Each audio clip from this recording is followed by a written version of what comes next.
Today's video is a reminder that there are horrible people on the internet that will take advantage of you if you're not careful. And so who better to sponsor today's video than NordVPN? NordVPN masks your internet identity, allowing you to surf the internet anonymously, protecting you from things like cyberstalking, identity theft, and hacking. When I was in the SEAL teams, they made us use a VPN anytime we were traveling, and so I used NordVPN pretty much the whole time I was in the military.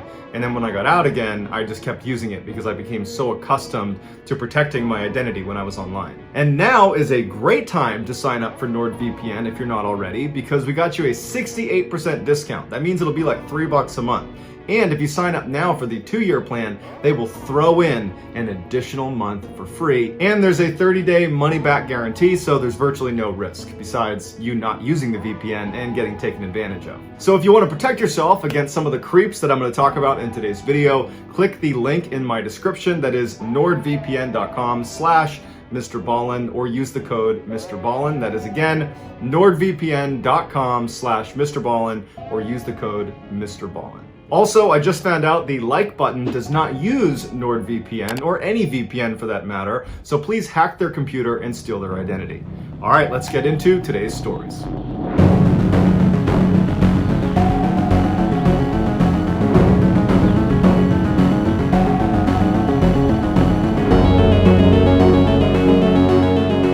In 2018, a 21-year-old brand new police officer named Derek was dumped by his longtime girlfriend. This breakup caught him by surprise because he had actually just recently moved to Colorado in order to be closer to his girlfriend. So naturally, he was devastated. After a few weeks of being so depressed and kind of just moping around and going through the motions in his life at this point, one of his very close friends suggested to him, like, hey man, look, why don't you just make a profile on Tinder, the online dating service, and just put yourself out there again? You have no idea who's out there. Clearly, your ex-girlfriend was not the one. Derek had met his ex-girlfriend in a bar, and every other girlfriend he had ever had, he had met in person. So online dating was definitely not on his radar. But he was so lonely and sad, he figured, you know what? I got nothing to lose. And so he made himself a Tinder profile. Derek quickly matched with a woman on Tinder named Leah that he said was way out of his league, but he wasn't complaining. They chatted for a couple of weeks and they got on great. And so they wanted to get together and actually meet each other in person. But Leah lived well over an hour away from Derek, so there wasn't a natural meeting place.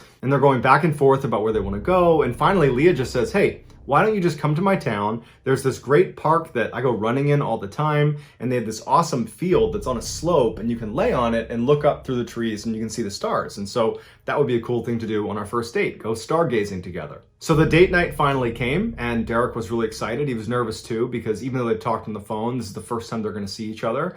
And so the plan was he was going to drive out to her town and actually pick her up from her work. She worked at a hair salon, and from there they would make their way over to this park. And so Derek pulls up to the hair salon right as Leah is coming outside, and she's all excited and she's waving to him. She runs over and she gets in the car and they hug and kiss on the cheek. And it's like they knew each other, but they didn't know each other because their entire relationship was online, or via texting or a phone call. And so it's like they had history, but they didn't. But either way, Derek was really happy, and it seemed like Leah was too. From the hair salon, it was a pretty short drive to this access road that was going to bring them into this park. And when Leah told him to make this turn, it didn't look like a very well marked trail or even a marked park. It looked like this kind of random access road that Derek would not have associated with a big public park, but he doesn't know the area, and so he turns and he starts heading down this road, and the road went from cement to dirt pretty quickly, and this whole time he's thinking to himself, like, did I take a wrong turn? Does she know like where she's going? This does not feel like the way you drive into a big park, the way she was describing. Finally, they land back on cement, and they're actually on this road that's right up against this huge field. And so right away, Derek's stress is gone, because now it's confirmed in his mind that, okay, that's a weird way to get into this park, but here's this huge, amazing field, and we're back on a real road, and everything's good again. Derek asked Leah, where should I park? Because they're on this really narrow road, and there didn't appear to be a parking lot. There also didn't appear to be anybody else on this field or on this road. It's this huge, open, beautiful space, but it did not look well populated or like it was well traveled. But she said, just go right up there. There's a small lot you can pull into. And so Derek starts going up this road, and he sees maybe 300 feet ahead of him are dim headlights of another car making their way down the road towards him. And now it was dark enough that he couldn't really make out what kind of vehicle it was. And so he didn't know if it was going to be some big truck or something like that. And so what he did is he just pulled over as far to the side of the road as he could to allow this vehicle to pass, even though there was a fair amount of distance they would need to cover before they were passing him. He figured just give them the right of the road. And so as they start moving forward, he can see that it's actually this big van, and they're moving pretty slowly, and he's just kind of waiting for them to pass, and he's not thinking anything of this. He's thinking that this is just another person at the park. And this van, instead of passing him, actually turns at the last second and almost goes bumper to bumper with Derek's car. He doesn't crash into it, but he stops just in front of Derek's car. And so Derek is a cop. He's a brand new cop, and he's super aggressive. You know, he really believes in his training. And so as soon as this guy stopped in front of him and blocked the path for him, red flags are going up for Derek, and he knows something's wrong with this van. And instinctively, he says, Leah, stay here. He grabs his flashlight that he kept right in the center console, and he jumped out of the car and went right to the driver's side door of this van to confront this guy. And when he got up to the driver's side door, it was this really big guy who looked pretty startled to see Derek come charging up to him with his flashlight. And Derek's like, what are you doing, man? What are you blocking me in for? And the guy's like, oh, hey, sorry, I'm the caretaker here of this whole property, and we've had an issue with poachers in the area, and I was concerned you guys were poachers. It doesn't look like you're poachers, though. And Derek's like, no, we're not poachers. We're going stargazing. I'm on my first date here. And the caretaker's like, I am so sorry. Please get back in your car, go and enjoy your night. And at that, he backed up, did a 3-point turn, and drove right back up that road where he came from and disappeared down on the other side of the hill. Derek stood in front of his car for a couple of minutes, making sure this guy was gone. And then he turned around and he got back in the car, and he kind of joked with Leah. And he's like, yeah, he thought we were poachers. I guess you look like a poacher to him, and that's why he stopped us. But when he looked over at Leah to react to his hilarious joke, she wasn't paying attention to him. She was just furiously typing away on her phone, which Derek did think was a little bit odd. You'd think that she'd be more interested in this strange thing that just happened. Some weird guy just blocked us in and I'm confronting him. You'd think she'd be interested in that on some level. She might want to know what I said to the guy and what he said to me, but she didn't seem to care. She was just really invested in whoever she was typing on her phone. And so Derek thinks, whatever, and just throws the car back in drive and continues up the trail the way they were going before they were stopped. So Derek continues down the road just a little ways until he sees a little dirt lot that's butted up against this huge field they're going to be hanging out on for the night. And so he pulls into the lot, backs into a space, and he and Leah get out and they put a blanket out right next to the car, but on the grass on the hill. And they get their food out and their wine out, and they sit down, and very quickly they start swapping stories, and they're laughing and they're stargazing and they're having some wine, and everything's really great. After about an hour, it's totally dark outside, and Derek is laying on the hill facing back towards his car and towards the road they were on. And he notices to his left, up at the top of the hill, so the same area where the van had come from originally and where it went back to after they spoke that one time, Derek is looking out there and he sees headlights, and it's the van. And now the van is driving down the road, not leisurely like it was before, but they are flying down the hill. And before Derek or Leah have a chance to react to this van barreling down on them, it comes flying into the parking lot and practically hits his car and comes to a stop where it's boxed his car in. So even if he got in his car, he couldn't drive away. And so Derek jumps up, Leah jumps up, and the guy, the caretaker, the nice caretaker he talked to before, he hops out of the driver's seat and he walks around the front of the van. He's got this pipe in his hand and he looks at Derek and he's like, give me your keys and your wallet. And again, Derek is this brand new cop. You know, he's 21 years old. He's not about to let this guy push him around. And so he doesn't do anything at first. He doesn't know what he's going to do, but he doesn't do anything at first. He just looks at this guy and he shows him that I'm not just going to fall over because he told me to. But then Derek is given a huge curveball when Leah, his date, stands up and runs over to this guy and stands next to him and turns around and looks at Derek and goes, come on, give us your keys and wallet. And Derek's like, great, I'm getting set up by my date, who I've spent the past 2 hours with, I had a connection with this girl. And so now Derek is just standing there doing nothing, not to be tough, but because he's in shock. He feels so betrayed by Leah, and he just feels like, how could this have happened? And in that moment, Leah walks to the back of the van, and she gets a metal pipe. She comes back around, and she goes, Derek, give us your keys and your wallet. We don't want to have to hurt you. And this is when Derek looks at them both, and he goes, no. And as soon as he said that, the big guy tackles him. He gets thrown to the ground, but Derek could handle himself, and very quickly he was able to get up, and he drew his concealed carry pistol, and he's aiming it at the big guy and then back at Leah, and he's like, yeah, I'm a cop. Go ahead and put your hands up now. As soon as they saw the gun, they both dropped their pipes and put their hands up. And so as he's holding them both at gunpoint, and he's looking over at Leah like, really? You did this to me? Are you kidding me right now?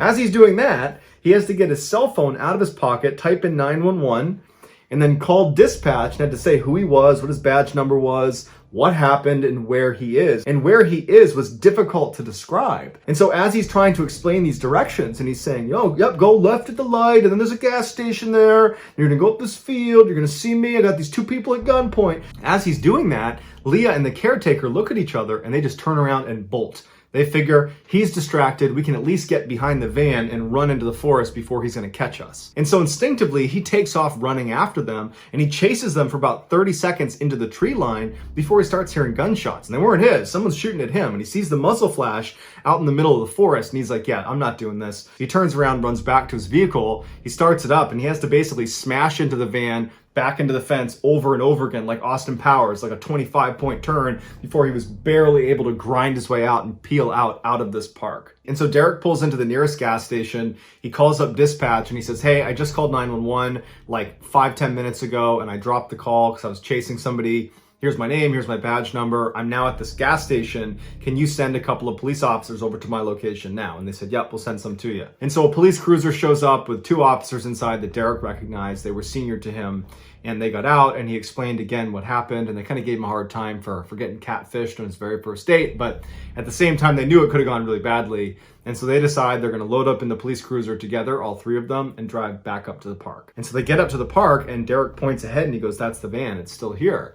And so they drive up and they stop short of the van. And the 2 uniformed officers, they turn to Derek and they're like, just stay in here. We're going to go check this van out. And so Derek's sitting in the car watching these guys go up to the vehicle, guns drawn. They're looking all around. They're clearing behind the vehicle. They're looking in the wood line. There's nobody there. And at some point he sees them put their pistols away and they go in the van. They're kind of shining with their flashlights all around. They're looking in the back, looking in the front. And then after a few minutes, they walk back to the cruiser. And as soon as they got in, Derek could tell there was just something off about how they were acting. When they were down at the gas station, they were kind of joking around with him. Now, whatever they had seen in the van was definitely not something they were going to joke about. And they turned to him and they're like, the back of the van, it was just knives and saws and pistols and rifles and lighter fluid and chains and handcuffs and duct tape. It was just awful, and it looks like there might even be blood on the ground. The 2 officers immediately called in additional backup, and before long, it was a full-fledged circus around this van of a crime scene investigation unit and other police officers, spotlights set up, and they went out looking in the woods for these people, but they never found the guy, they never found the girl, and Derek would tell the other investigators, hey, she works at this hair salon, like right down the road, I picked her up there. And so they went over to the hair salon and they wound up talking to the people there and they said, we've never heard of Leah. And when they showed them a picture of Leah, they were like, we've never seen her before. And so they came back and they told Derek, look, she's a con artist. And this whole thing, your whole relationship with her has been her setting you up in some way, shape, or form. The entire thing, that's all it ever was. And so for Derek, that was crushing, and he swore off Tinder immediately. He did not want to do any more online dating. But what really haunts him more than just being taken advantage of is, what would have happened if I wasn't concealed carrying? Would I have wound up in the back of that van? In the summer of 2019, a grandmother named Barbara was looking after her grandkids for the weekend while her daughter and her husband were out of town. Her daughter had 3 kids, 2 that were under the age of 6 and 1 who was 15 years old, and her name was Alyssa. And so anytime Barbara was looking after her grandkids for longer than just a single day, like if she was taking care of them overnight, she would just stay at their house so as not to disrupt their lives more than she needed to. And so their house was a modest single-story home in a nice suburb of Dallas, Texas, where the crime rate is basically 0 and everybody in the neighborhood knows each other. And so this particular night that she's over there looking after them was like any other. She put the 2 young ones to bed first, and then she and Alyssa stayed up a little bit later in the kitchen chatting, talking about school, before ultimately both of them went to bed. So because their house is a single-story home, all the bedrooms are on the only floor of the house. And so Barbara and Alyssa's room were right next to each other, looking out to the side of the property. And so as soon as Barbara got in her room, she opened up the window that was right next to her bed, because as a kid, she always slept with the window open. And even though her daughter's house had air conditioning, she preferred to keep the window open. So window's open, she has a screen that's in her window, and Barbara crawls into bed and she falls asleep. At about 3 a.m., Barbara wakes up to the sound of rustling coming from outside of her window. And so she hears it, but it sounds an awful lot like it's probably just a dog or a cat or some other animal that's in the area. It did not seem like a big deal to her, and she was just going to forget about it. But then she heard it again, and it sounded much more like footsteps, and they sounded heavy enough that it probably couldn't be a dog or a cat. And so she rolled over onto her elbows and she pulled the curtain aside just enough to look out the screen door. And so the moon was out, so there was pretty good illumination, and so she could clearly see the side of the house. She could see the side of the house, she could see the fence that separated their property and their neighbors, and then she could see the neighbor's house and all their lights are off. And she noticed propped up against the fence on their side of the fence, so on their property, was this bike that she didn't recognize. And she's looking at it thinking, is that Alyssa's bike? It's too big to be either of the 6-year-old's bikes. Whose bike is that? And as she's looking at the bike, she hears more rustling coming from the left, which is closer to Alyssa's room. Barbara presses her face up against the screen to try to look out the window towards the left because whatever's making the sound is now out of her view. And as she's got her face pressed up against the screen trying to look, she sees a boy emerge from the bushes from right underneath Alyssa's room. He's got that high school Letterman jacket, like the classic, football jacket that high school kids wear. He comes out of the bushes wearing that, and he's got his hood pulled up, and he doesn't look over at her. He's just backing up away from Alyssa's room, and he's looking up into Alyssa's room. And so Barbara immediately thinks, okay, this guy is probably one of Alyssa's friends, maybe a boyfriend, I don't know, and Alyssa must have invited him over. Maybe she invited him when she knew her parents were going to be out of town, but before I said I was going to be here to look after them, and that message didn't get passed to him, and so he's here. All these scenarios are going through Barbara's head, but all she knew is she's not going to call the cops on some teenage kid that's coming to say hi to Alyssa. Instead, she's going to confront him because Barbara was actually a high school teacher and had been for decades. And so she'd had lots of run-ins with badly behaved teenagers, and she was pretty good at standing her ground and being firm and kind of getting teenagers to listen to her. So she figured she would just go out there and be stern with him and he'd get the message. And so she quietly gets off of her bed. She walks out of her room to the front of the house. So he's over here, side of the house. She's going to the front of the house. She flips on the lights as soon as she's outside, and she quickly walks around to the edge of the porch where she can poke her head over and see right down the side of the house where this kid's going to be. So she pokes her head over and she goes, "Can I help you?" And this kid turns and looks at her for the first time, and immediately Barbara's like, oh, whoa, he is not a teenager. He looks like he's in his 20s, if not 30s. No matter what, he is a lot older than Alyssa.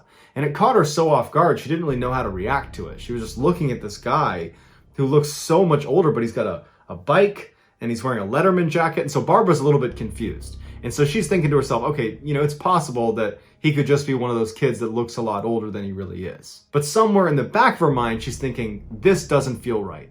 This feels like a grown man is trying to get into the house. And so as she's thinking about this, she's also registering that this guy, he seems completely unfazed. He's just looking up at her, and he actually starts taking steps towards her to the point where Barbara says, stop where you are. And he does. And he looks up at her and he says, I'm looking for Alyssa. Is she home? And so as Barbara is just glaring at this guy, hoping that will be enough to get him to leave, but he's not leaving, it occurs to her that this could be a misunderstanding. And so thinking on her feet, she says to him, who did you say you're looking for? Lisa? Without any hesitation, he goes, no, I'm looking for Alyssa McCarran. She lives here. Barbara went silent for a second because he was right. That was her name, and she certainly was here. But she did not want him coming anywhere near the house until she had a chance to talk to Alyssa and confirm that she had invited him here, or at the very minimum, that she knew who he was. And so Barbara says to the guy, I need you to stay right there. It's 3 a.m. I don't know you. Give me a minute. I'll be right back. And he appears to get the message. And so Barbara went back inside the house. She shut and locked the door behind her. And then she went into Alyssa's room and she shook her foot to wake her up. And so Alyssa kind of sits up and she's looking around and she's like, what's going on? And Barbara looks at her and she's kind of annoyed with how the night's gone. And at this point, she's kind of blaming Alyssa for probably having invited this strange creep over to their house in the middle of the night.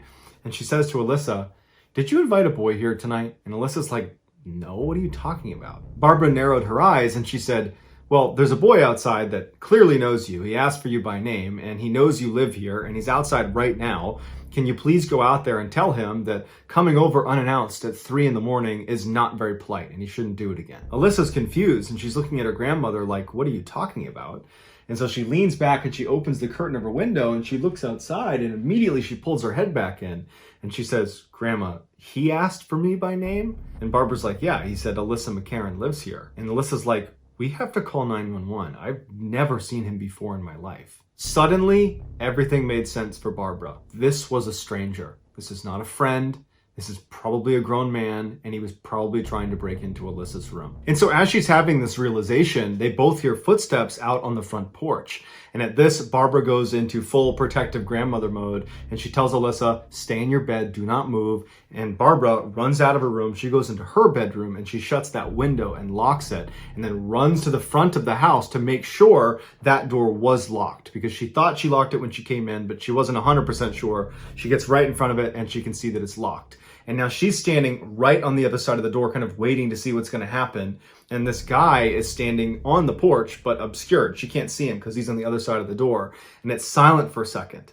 And as she's standing there just waiting for something to happen, she hears knocking on the door. And it startled her when she heard it, and she yelled out, there's no Alyssa McCarran here. You have the wrong house. You need to leave or I'm calling the police. And the knocking stops for a second, and he says, I know Alyssa lives here. Tell her to come outside. He goes back to knocking, and Barbara picks up her phone and she calls 911, and she intentionally talks really loudly into the phone, making it very obvious she is calling the police. And very clearly this guy picked up on what Barbara was doing, because the knocking stopped and she saw him through the little slit of glass next to the door run to the left of the house, back towards the side where his bike was. And so Barbara, while on the phone, runs into the bedroom where she was sleeping, and she looks out the side window, and the last she sees of this guy is riding his bike across the street. And then he stops next to an SUV, and he opens a trunk, and he throws the bike in the trunk, and he gets in the passenger side of the car, and they drive off, which means whatever he had planned to do with Alyssa, or whatever he was doing this night, he had an accomplice. The police show up a couple minutes later, and at this point, this creep and whoever he was with are long gone,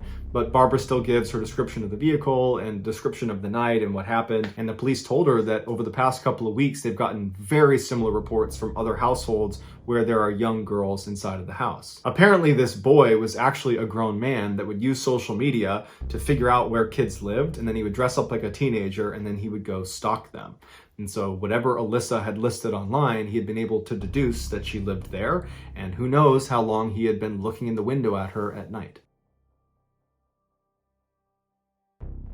In 2018, an up-and-coming Instagram influencer named Wendy was contacted by a hotel in Miami, Florida that wanted to see if she'd be willing to stay at their property over Memorial Day weekend. They said they were willing to cover all of her expenses as long as she was willing to post a couple of times while she was at the hotel, showing off how great the hotel was. They also told her to bring along a female friend, and that friend, they would cover all of her expenses as well. Even though Wendy didn't know if she had any girl friends that would want to do this with her, she was so eager to take them up on this opportunity because she was trying to make being an influencer be her full-time job. And so opportunities like this were huge for her. And so she said yes, even before she knew if she could bring along a friend like they asked her to. And so sure enough, over the next couple of days, as she reached out to her network to see if there's any females that wanted to come with her, everybody was either busy or wasn't that interested, or they had plans. And so since she did not want to cancel, she thought, well, it can't be that big of a deal if I bring along a male friend.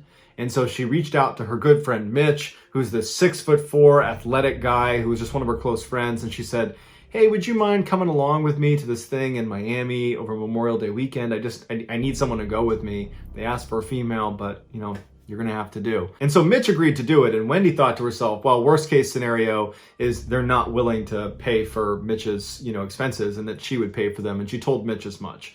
And so they thought that was just fine. They figured that was a good solution. And so the day arrives, and Wendy and Mitch are really excited about this trip. They don't often get to go travel around as influencers. And so they hop on a plane, they fly first class to Miami. When they get there, they go down, they get their bags at a baggage claim, and then they go out to the curb, and right away, Wendy sees there's this really well-dressed guy with dark sunglasses on, and he's holding up a sign that has her last name on it and the logo of the hotel on it. And so she waves to him and walks over, and Mitch is following right behind. And this guy looks at her and he says, okay, well, where's your friend? And that's when she says, oh, well, actually, I brought Mitch because none of my girlfriends wanted to go. So I brought Mitch along. And so this guy lowers his sunglasses and he looks at Mitch, and he kind of looks up and down. Then he puts his sunglasses back and he turns and he walks towards this beautiful black SUV that's parked right up against the curb. And so Wendy and Mitch follow him, and this guy opens up the back door, and Wendy and Mitch get in. The guy takes their luggage and puts it in the back of the vehicle and shuts it. And as soon as Wendy and Mitch sit inside of this car, the driver is visibly upset. He's kind of ranting and raving, and the front passenger window was down. And so Wendy and Mitch assumed he must be yelling at someone outside of the vehicle, like this guy that had just picked them up. He must be communicating with him somehow. He can't possibly be yelling at us. We just got here. We don't know him. But sure enough, as they kind of are tuning into what he's saying, he has a very thick accent, and he's saying, "Where is the other girl? You're not supposed to have a guy. It's two girls, not one girl, one guy. It's two girls. Where is the other girl?" As Wendy is hearing this, she feels so uncomfortable, not just for herself, but for Mitch too, because she asked him to come along and had said, "Oh, it won't be a big deal. They won't mind." But I mean, clearly they do mind. And so Wendy's trying to explain to the driver that, "I know you asked for a female friend, but I didn't have a female friend. And so I brought him along. I will pay for him. I'm not asking you guys to pay for him. I'll pay for everything that he touches. I'll pay for his hotel, his flight, everything." But the driver didn't seem that upset about who was paying for Mitch. His frustration came from a place of being frustrated, like they weren't going to be able to do whatever they had planned to do because now Mitch is in the mix. And so as Wendy and the driver are kind of going back and forth and the driver's getting more and more frustrated, the guy that had originally greeted Wendy and Mitch hopped in the front seat, and he and the driver started arguing with each other in Portuguese. And so for about a minute, Wendy and Mitch are looking at each other like, what is going on here? And these guys are yelling at each other, and then they stop, and the driver turns around again, and one more time he says to Wendy, "Where is the other girl?" And Wendy says, "There is no other girl. It is Mitch and I. That is it." At this point, the driver makes a sound like he was disgusted with both of them, and he raises his hand up like this, and he turns to face the road in front of him. And the guy that had originally greeted Wendy and Mitch, he gets out of the passenger seat, goes around to the back, opens the back of the truck, takes their luggage out, throws it onto the curb, goes to the door that is closest to Mitch, opens it up, and he tells them to get out. And so Wendy and Mitch climb back out onto the curb. The guy shuts the door behind them. He hops back in the front seat, and that car peels away. That was it. At this point, Wendy's thinking to herself, I bet those two guys have nothing to do with the hotel and the people that I had been communicating with to set this whole thing up. I bet they are just the drivers, and they were told to pick up two girls, and we showed up with a girl and a guy, and it screwed them up, and they got mad, and they got really mad, I guess, and then they left. And so I bet if I can just get in touch with the people at the hotel, the people I had spoken to, that they can clear this whole thing up. And so she opens up her email and she sends a message to Marissa, who was one of the people at the hotel that she had been going back and forth with when she was buying her plane ticket. And then she sent another message to the Instagram account that had over 10,000 followers that she had been going back and forth with quite a bit, that had actually originally reached out to her. And so for a couple of minutes, Wendy is watching her phone, waiting for a response. And at some point, Mitch says to her, by the time we get a response to either your, Instagram DM or your email, we probably could have just taken an Uber over to the hotel and spoken to them directly. So why don't we just go do that? And so they agree, they hop in an Uber, and they drive the short distance to this hotel. And as soon as they get out, Wendy notices something that at the time did not seem like a big deal, which was the logo of the hotel, the one in real life right in front of her. It was a little bit different than the one that is on the Instagram page, the one she'd been talking back and forth with. That was their profile picture. It's different than the one in real life. And so that stood out to her just because she had looked at that page a number of times. But it was definitely the same hotel, and so she didn't think much of it. And she and Mitch walked inside right up to the front desk, and Wendy asked to speak with a manager. And shortly thereafter, a manager comes out and she asks Wendy and Mitch to come into her office. They go inside and she says, "Okay guys, what's going on? What do you need?" And so Wendy explains the framework of the deal she had negotiated with Marissa. And she said, "Look, when I got to the airport, the guys that picked us up were incredibly rude and they wouldn't give us a ride here. And I just want to let you know what happened. We don't care. We got a ride here, but we just figured you should know." And the woman looks at her kind of puzzled and she says, "Who was the person you talked to? You said Marissa?" And Wendy's like, "Yeah, Marissa. She's the marketing person here." And the manager looks at her and she says, "No, I'm the marketing person and my name's Kelly. I think you're at the wrong hotel, because we don't have any influencers that are here right now, and I would have known about this." Wendy can't believe it, and she pulls up the Instagram page she's been talking to, and she shows it to the manager. And the manager takes it, and she's pretty surprised by what she's looking at, and she's like, "This is our old account. We deleted this, or I thought we deleted this. We have a new one because we rebranded. We have a brand new logo, everything's new, and we just felt like we'd start fresh. So I don't know who owns this account now, but that is our account. It's just we don't use it anymore. I don't know how anyone got a hold of it." At this point, it clicked for Wendy that this whole thing was a facade, that this whole time she was being conned, and what really scared her is, to what end? What were they trying to do with her? Had she shown up with the other female friend, what would they have done with her? But at this moment, Wendy just feels totally overwhelmed by the entire moment. She's so embarrassed that she thought this was real, and she dragged Mitch along, and this whole thing was just fake. She's so embarrassed that she just approached this manager who basically said, that's all fake. And so she just wanted to leave. And so she stands up and she says, I'm really sorry for wasting your time, to the manager. And she and Mitch leave. She goes outside and she just sits down and she's crying. And Mitch says, hey, you really ought to call the police and let them know this happened, because, clearly there were plans for you, and, had you brought a female friend, and they can't have been good plans. I think you need to let the police know that this scam exists. And so Wendy does call the police and she explains what happened. And she's surprised when they say, hey, where are you right now? We'd love to send a detective over to you to talk to you a little bit more about what happened. And so Wendy tells them where they are, and she's a little bit surprised that they want to send a detective over to talk about this, because in her mind, this isn't that big of a deal. I mean, it's a big deal to her and to Mitch, but nothing really happened. But either way, they go sit on the bench right outside the hotel and they wait for the detective to show up. And just a couple of minutes later, he does. He walks up, he introduces himself, and he says, hey, let's go inside and grab a table and we can chat. And so they go inside and they sit down, and Wendy and Mitch go over their story one more time. And after they're done, the detective says, look, I don't mean to scare you, but I do want you to understand just how serious of a situation you guys were just in. So in Miami, human traffickers use these phony hotel Instagram accounts to attract young women like yourself to Miami in order to be trafficked. And so they will buy these old business Instagram accounts from companies that have either rebranded or who are going out of business. They'll pay top dollar to acquire those Instagram accounts. And then they will use them in order to get people like you to come to Miami. And so probably the only reason they didn't follow through on their operation is because you brought Mitch along, who posed a threat to them.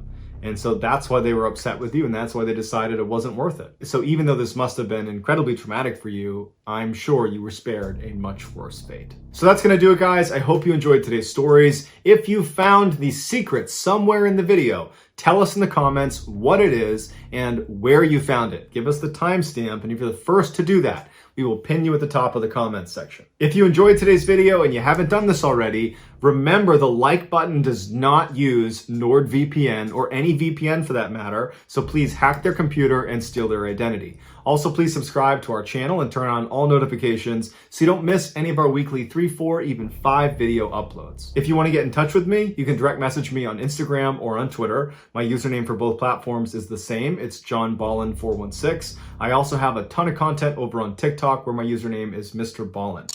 If you have a story suggestion, please submit it to our subreddit just called MrBallen. It's linked in the description below. So whether I see you on Instagram, Twitter, TikTok, Reddit, YouTube, or some combination, just know that I really appreciate your support. And until next time, that's going to do it. See you.